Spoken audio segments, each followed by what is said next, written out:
What do you believe in? I believe in freedom. They say the game dying, better listen to Law and skit raps. Nowadays using hip-hop to sell Big Macs, potato chips and cola, cause Billy likes soda. Something made for us, now they use for them. If you can't see what they're doing, you're a fool, my friend. The system confusing men, exploiting our culture. If hip-hop dying, why you not avoiding the vulture? We used to make music with a message and fight for a cause. Now it's time to take back what is yours. If you don't care about me and my people, I say fuck you. I'm trying to get a kid someone to look up to, so I come with weaponry. My tongue is a gun, and my Uzi weighs a ton like Public Enemy. They're telling me music slayed the beast with a melody, so everything about our energy is integrity. I hit the booth and I don't have one doubt, the truth like the sun, cause it always comes out. Freedom, cause everyday life is a hustle. This is for those that died in the struggle. Freedom, cause you lose if you hesitating. We doing this for the younger generation. Freedom, why? Because right now, we're broadcasting live from the IMC 202 South Broadway. Trying to have a good time and put out some positive thoughts, vibes, energy, and whatnot for the rest of the evening. Let you know all up front, as always, WRFU is an open forum for the IMC. WRFU is an open forum for the Urbana-Champaign community views exposed to the speakers not intended to represent WRFU, UCMC, Urbana Social Forum, the Airship, is UPTV, Channel 6, Channel 7, or anybody else who may be associated, affiliated, present in the room. The opinions you're about to hear are mine and solely mine, so I'm not trying to offend anybody, not trying to make anyone upset, but that is what it is. Couple of issues upon which I wanted to pontificate this week coming up, or that just transpired. First off, happy belated birthday to Carlos Daniel Rosa, who you heard over there singing the introduction or stating the WRFU ID. Along with that, I want to say I had a couple awkward moments this week I wanted to speak about, one of which transpired at La Casa. Okay, for those of you out there who don't know what happened, basically I went there and there was a presentation given by Adele Lozano on the history of La Casa and the struggle, and basically interviews that she did with directors and past directors. There's a humming in the background too. Do you hear that? Or is that just me out here? Un poquito nomás. Okay, it's okay. I don't know if you still hear it, but I still hear it no matter what. Irrespective of that, she was there giving her presentation. And first off, I don't like her. I can't stand her. But you know what I'm saying? It's just, oh, God. I'm sitting there like, God, I just came here for the free food, and I got to look at your face. I thought I was going to hear somebody else talking. I thought there were actually going to be other directors of La Casa. But I endured it.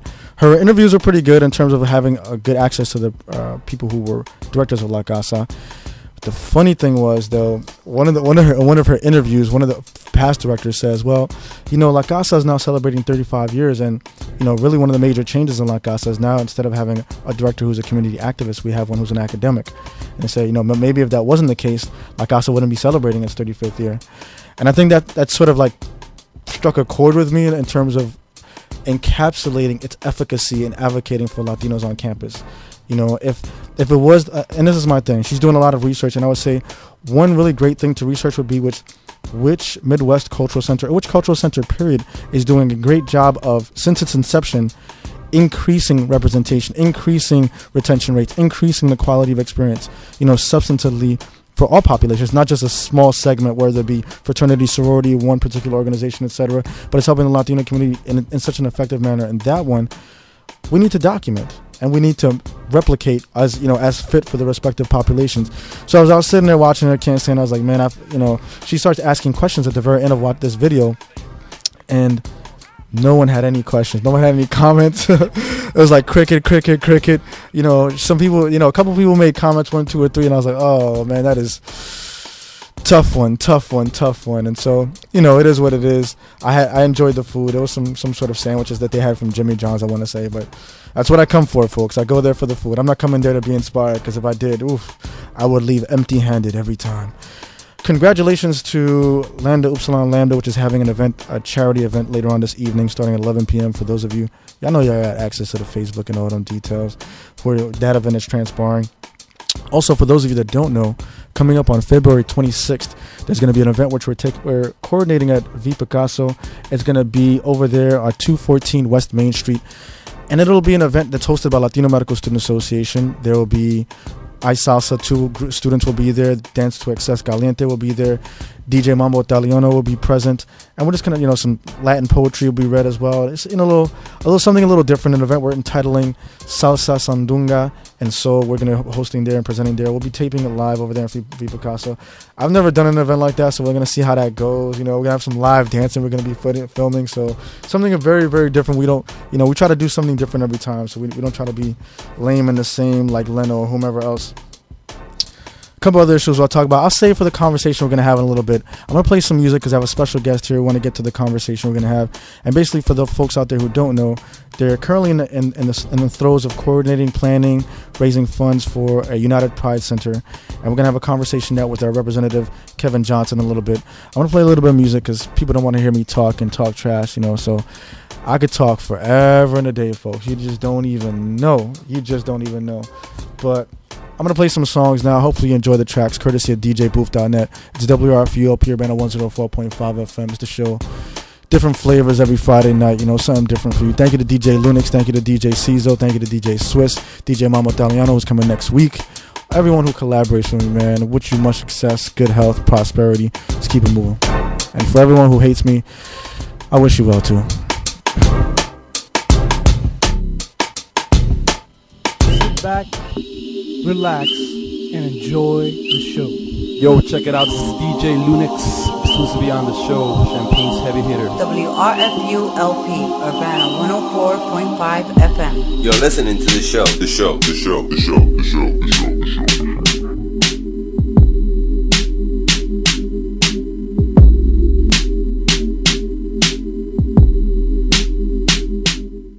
Good evening, folks. It's WRFUP Urbana 104.5 FM. Just broadcasting live from the IMC 202 South Broadway.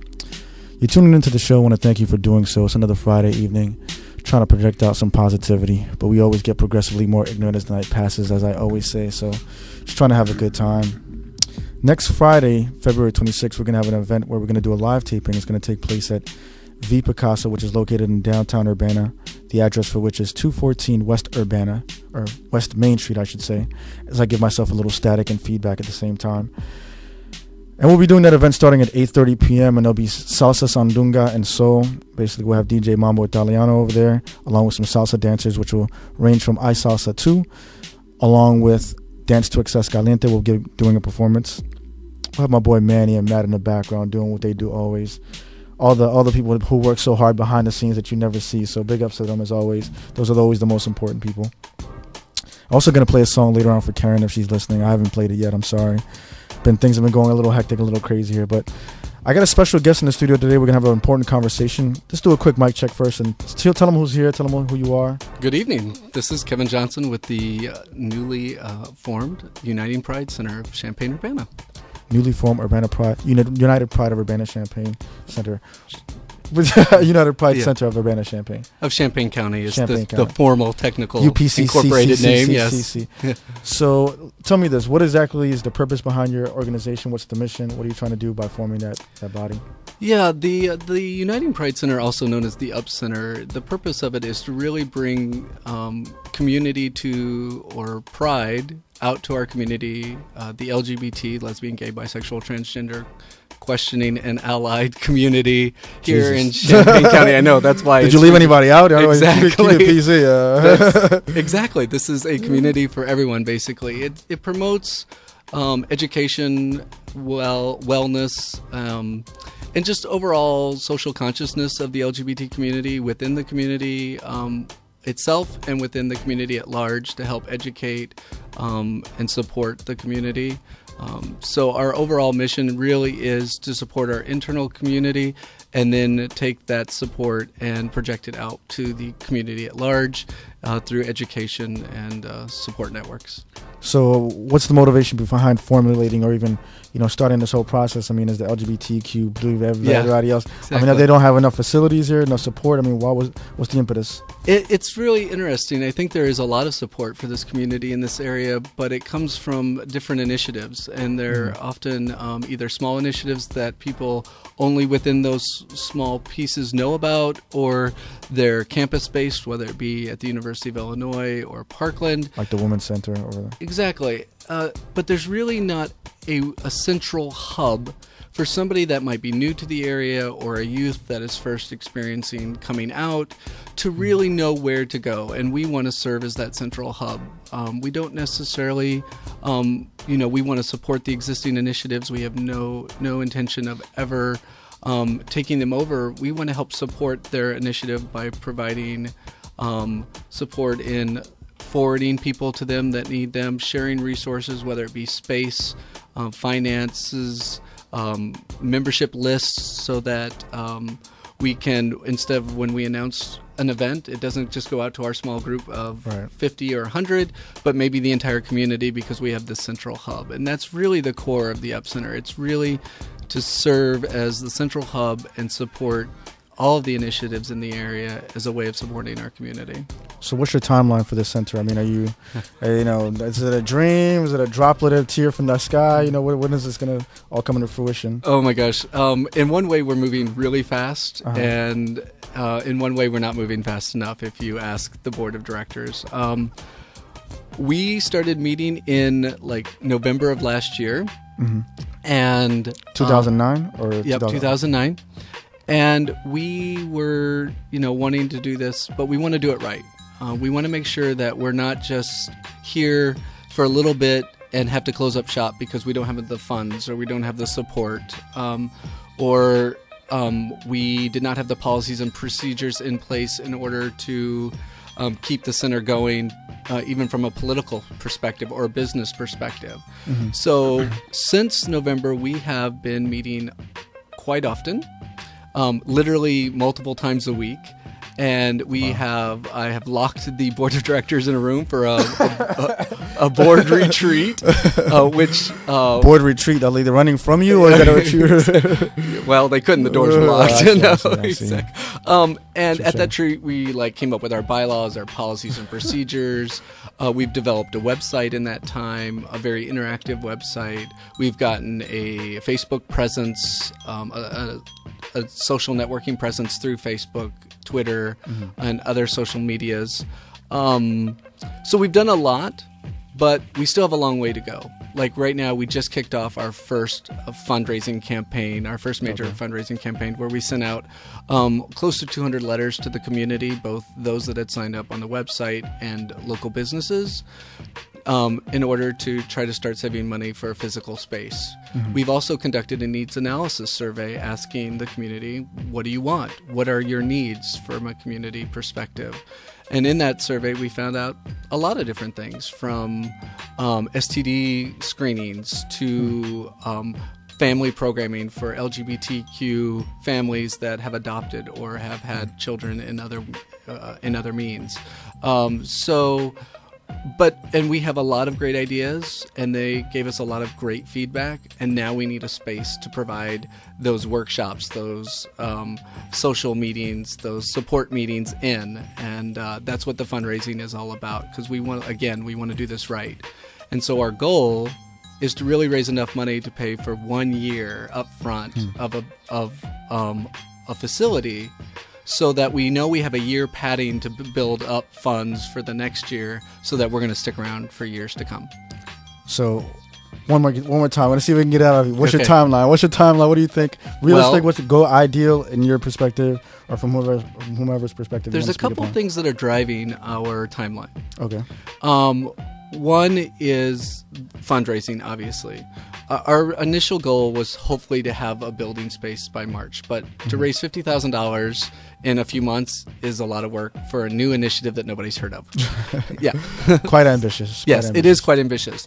So I think the original timeline of March is going to be pushed back a couple months, but we hope to not be long. We really would like to...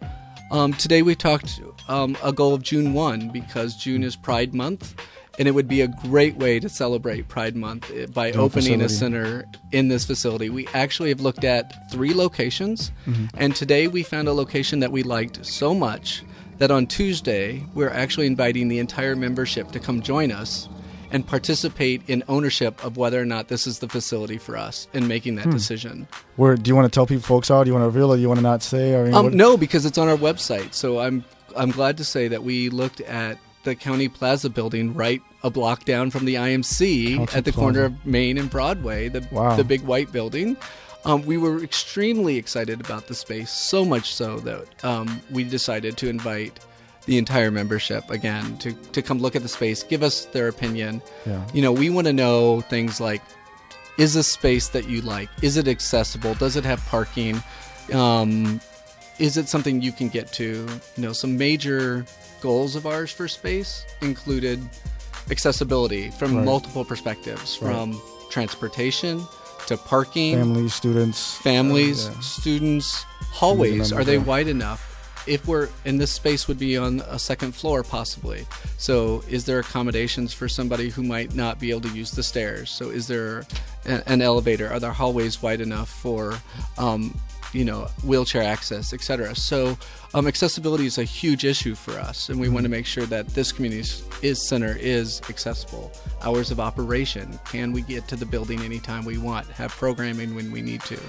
These are things that we're thinking of, and we want the membership, because we're asking them to participate in raising money, we want them to have a say in whether or not this is the right space for us. Well, what's interesting is that I think the downtown Urbana area is really blossoming now. We're going to see over the next 5 years, I think, a transition from it being dull, stale, people who are about to die, primarily populating it during the daytime, and people who are going to county courthouse, and it's transitioning to be more, I guess, a bourgeois, middle class, dynamic population there. What do you think? I'm so excited about downtown Urbana and its possibilities. Definitely room for growth. You think? Well, that's an understatement, right? Yes. There. Well, I think there's always room for growth. A skyscraper of growth in there. Well, yes, but at the same time, this is my hometown, and I have seen growth in many different ways. You're from here? I am. Wow. I was born at Burnham Hospital, that is no longer standing. So this is my hometown, and so from that perspective, it means so much to me to be back.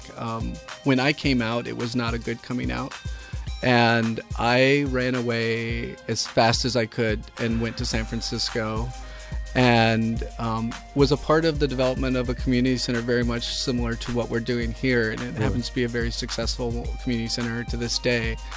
And to come back, and when I first came back 8 years ago, it was so hard for me to connect to the community. Things are changing in our community, and this project has brought me together with some of the most amazing, intelligent, loving people I've ever met. And it's reconnected me not only with Champaign-Urbana, but the LGBTQ community of Champaign-Urbana as well. Well, that's definitely a positive thing. Let me ask you this.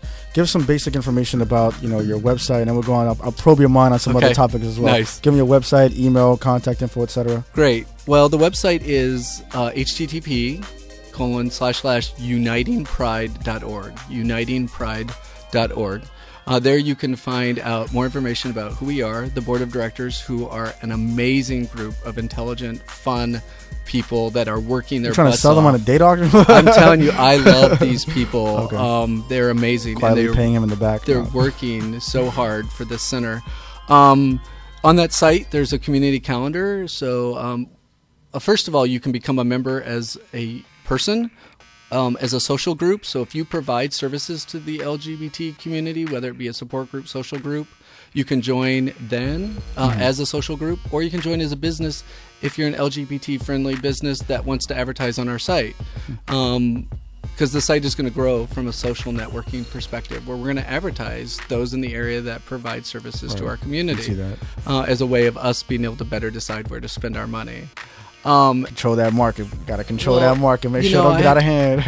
Well, I want to make sure that when I do spend my money, I'm spending it somewhere where they're actually appreciating me as a whole, not just a part of my, not just my wallet. Right. And you can also sign up if you have events. Our calendar is a community calendar where you can actually add your community calendar events to ours, and so that we are starting to become that central hub, hopefully. Right.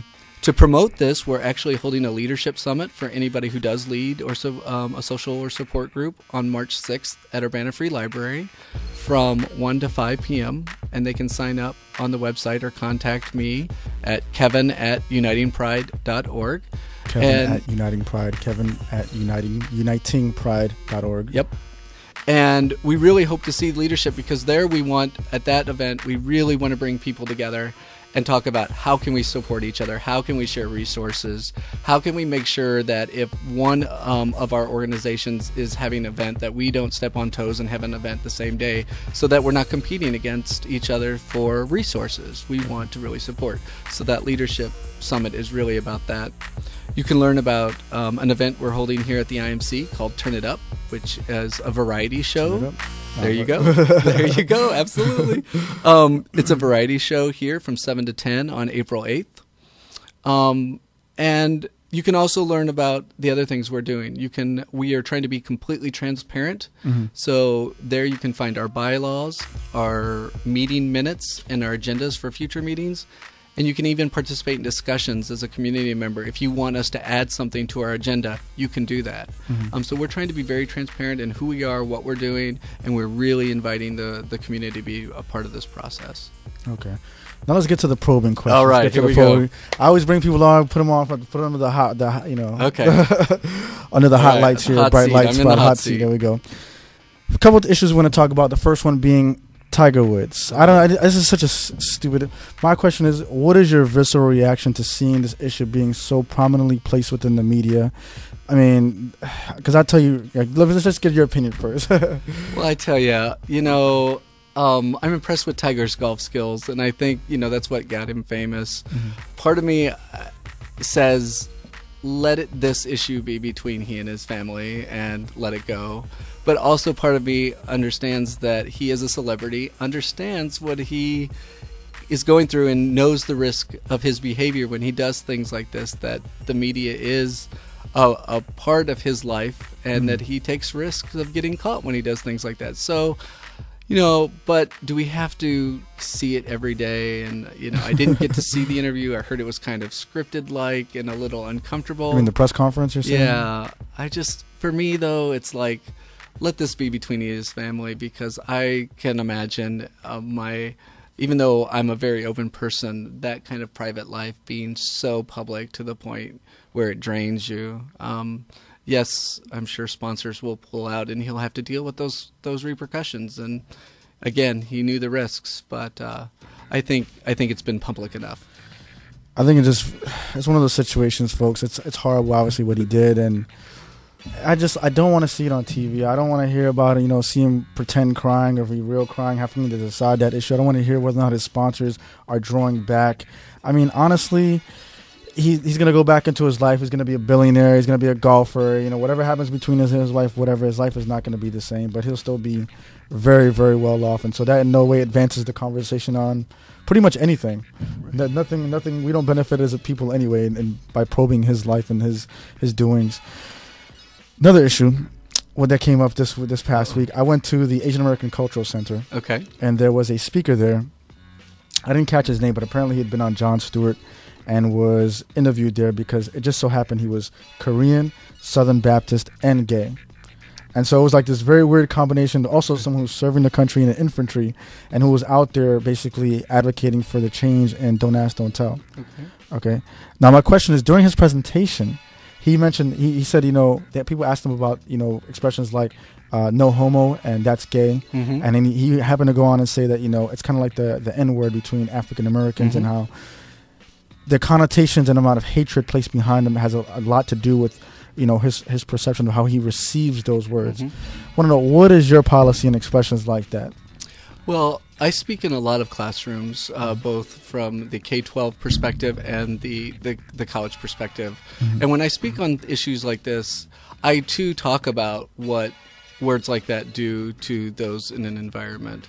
And that is, it projects an unfriendly environment for somebody who might be in the room that doesn't know whether or not you're joking or not, and whether or not you're a safe person to come out to. And that's kind of a scary thing when you're coming out for the first time, and it doesn't matter how old you are. I didn't come out formally until I was in my mid-20s, and took the closet all the way past college. Yes, took it to your own apartment. Exactly. And just that language really gives a person a perspective of whether or not you're a safe person to come out to. And if you hear it a lot, you start to really worry about whether or not this is a safe place to live, to go to church, to go to school, all these places. And even if you're doing it in fun, it's all about what the other person perceives it as. And so, is it used within our community? Yes, it is. like the person says, with the N-word. It's a, those words are words that we have captured. We use as a way of taking away the hate that's from them within our own community. Do I advocate that we do that? Not necessarily. Especially in a public environment where people may not know that we are part of that community, and not know that we understand its meaning, and yet, in the same vein, we could be alienating our own community from coming out to us, possibly. So I think we have to be careful.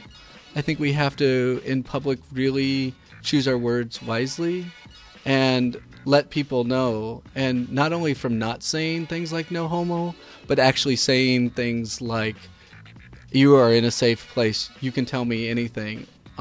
Simple things like introducing authors when reading a book in school that are gay by actually saying that they identified as gay as a way of saying, not just saying something like they were flamboyant or something like that. That's what they always said was about a Oscar flaming Wilde. queen. See, Oscar Wilde or something like that. He had a very queer personality. Something like Yeah, I mean, being open and honest allows people to know that, okay, this is not a taboo subject. This is a safe place for me to be, and allows people to then process at a much different level than they might if they're not sure. Another issue which came up, Okay. which I read this past week, which actually incensed me just a little bit. Okay. Actually, a lot.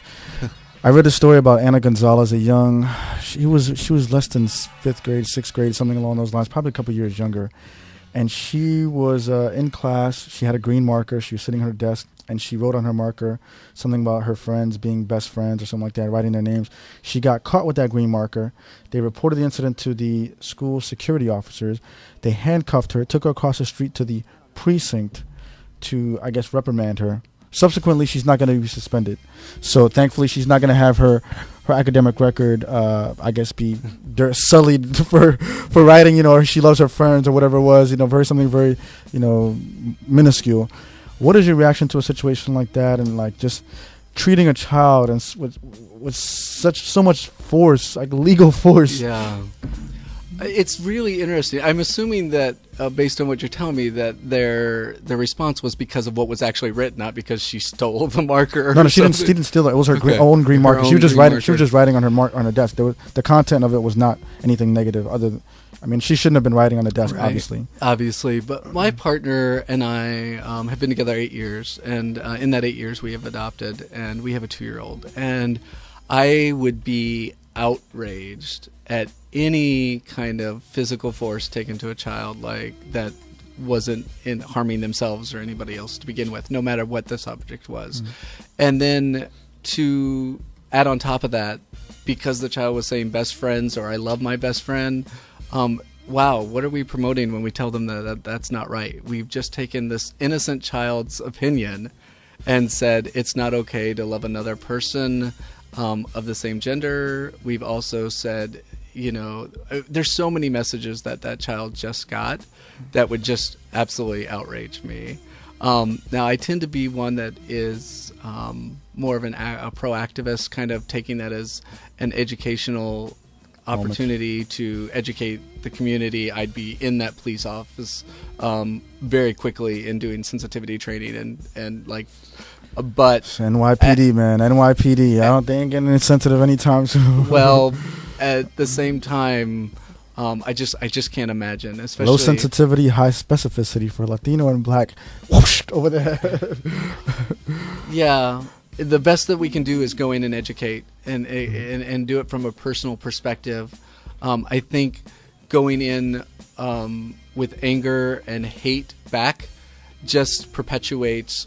If you're saying that we need to love people unconditionally and it was okay for her to write that she loves another person, and then you turn around and show hate out of anger, then what are you doing? I mean, you're really doing the same thing that they're doing. So you really have to take it as an educational moment, no matter how much it would rip my heart out as a parent that they did this. And I would, still deal with the situation, and I would make sure that my child was cared for and safe, and that I would definitely, use the right venues, whether it be education, whether it be the law, whatever it is. I would make sure that we did it in a way that did not perpetuate the same hate that we're fighting against. Right. I mean, I saw that situation. It was just like, I thought about that girl and just being in the school, and I just think people don't understand. In New York, that kind of thing happens all the time. People for years that practice has been in place where kids in public schools, you know, because they're perceived to not be, you know, acting the right way, like, you know, minor behavior, regular kid stuff, to be punished in handcuffs. You know, in some public schools, they will take kids down because there's no precinct across the street. They'll have a police wagon outside, and they'll put them inside, you know, take them out to school, take them to police wagon, sit there, and, like, you know, it's almost like detention, except it's like getting ready for a detention center, I should say, in terms of being juveniles. And I don't think it does anything positive for their development. You know, they said recently that they turned over the security of high schools within New York and so over to the NYPD. So now something like 5,000 security officers are a branch of NYPD, whereas there's like 3,000 counselors in New York City. And so you see where the funds are being spent. It's like you get the result you put your effort into, and the image that you project you get out. And I don't think people are seeing the harm in that they're doing. It's definitely a systematic issue that needs to be dealt with. You know, I'm kind of one that believes if you treat people like prisoners, they're going to act like prisoners. Right. And that goes for any age. I think, you know, that a lot of innocence in this situation was taken away from an unfortunate young woman, you know, young lady that was totally unnecessary. And it's more than just the fact that they used physical force. They did so much more damage than they probably even realize. Is there anyone you want to say what's up to, man? We're getting all serious now. We're about to check out. You know, anyone to say hello to? Any thoughts, last words you want to offer people out there? Well, I do definitely want to thank the community in general for the positive response we've gotten for the Up Center. Another shout out to the board of directors. We are 10 strong right now, and again, they're just amazing. Really working 2 to 3 nights a week.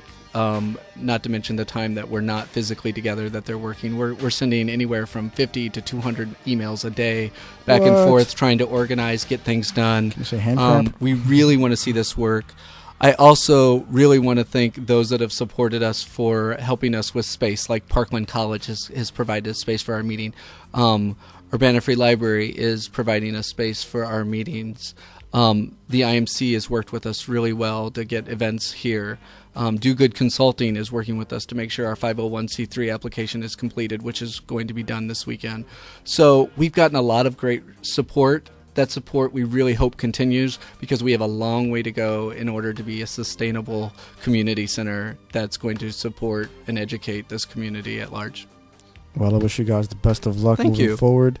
It's WRFU Urbana 104.5 FM. You never know what you're going to get, but next Friday, if you come through V Picasso starting at 8:30 p.m., and if you're listening to this on rebroadcast, don't go to Picasso and say, didn't you say you're going to be that Friday? The date is February 26th. If you're watching this later on, it's already elapsed. Don't go. I mean, you can still go there. You can still patron them, but you know, don't expect us to be there doing the live tapings. But DJ Mambo Italiano will be there. There'll also be Dance to Excess Caliente, I Salsa 2, Latino Medical Student Association. Manny and Matt will be in the background doing what they do, blessing us, and I'll be there talking some trash as usual, man. Hopefully I'll control myself. I try to not control myself. So many things I could say to people I don't like. I don't even. Like I said, Benny showed us my grandmother, my godmother, and my mother back in New York and Florida. Send my love out to my family and friends wherever they may be. It's the show. We back in a little bit with some more music, but keep staying tuned with us. Yeah, speak on it, Lord, cause you're making me ant. And if you never try, you'll never see what you can do. The first step to freedom is believing in you. I mean, what the hell are you teaching the youth? From when your phone's gonna start speaking the truth? Freedom, cause everyday life is a hustle. This is for those that died in the struggle. Freedom, cause you lose if you hesitating. We doing this for the younger generation. Freedom, why? Because this is my life and nobody else will if I don't fight my own fights. Freedom, hear it in my words when I rock. I'm gonna be everything they said that I'm not. Freedom. The game ain't safe. Somebody gotta die for you to take their place. They make you believe that you can't make space. The next in line's your enemy before daybreak. They say hip-hop is dead. Well, so I've read. You gave up, you should've came to us instead. What anybody said.